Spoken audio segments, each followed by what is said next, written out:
Once upon a time, a lion lived alone in the forest.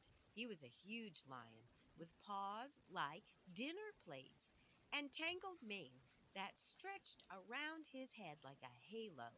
He was a creature that liked to be alone. During the day, he would hunt around the forest for his dinner and nap under the cool canopy of the trees. One afternoon he lay asleep, snoring heavily. A tiny mouse was scuttling along the forest floor, looking for morsels to eat.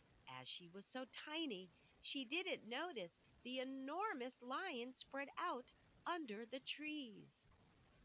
Whilst she was looking down at the floor, she ran over the lion's huge paw without even realizing it. The tickle of her tiny feet woke the lion up at once. He rose from the forest floor and roared a huge, booming roar right in the mouse's face.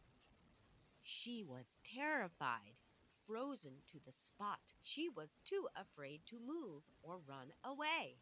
The lion placed the hook of his claw down on her tail so she couldn't escape. "Looks like I've found myself a tasty afternoon snack," he growled.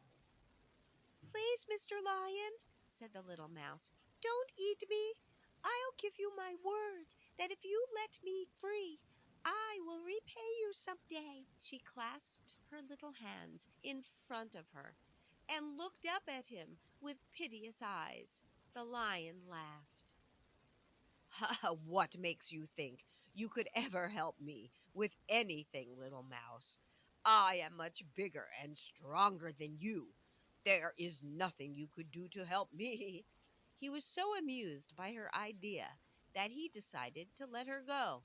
"On one condition, little mouse. If I ever see you again, I'll eat you right up." The mouse scampered back to the tree stump where she lived.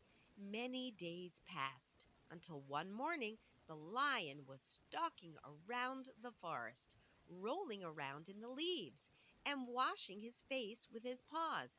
Suddenly, he felt a sharp pain.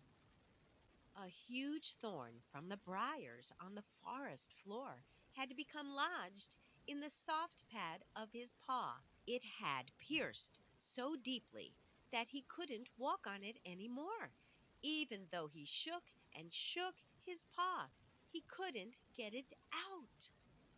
He roared and roared in pain all day and night. The mouse heard his cries from her tree stump, and in the morning she went to see what all the commotion was about.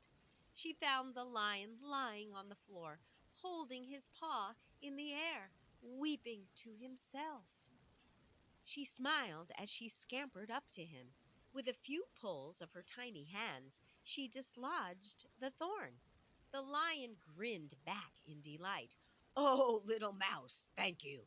You have freed me from such pain, and I surely won't eat you now." "Now you see," said the mouse, "even the smallest creatures have a purpose."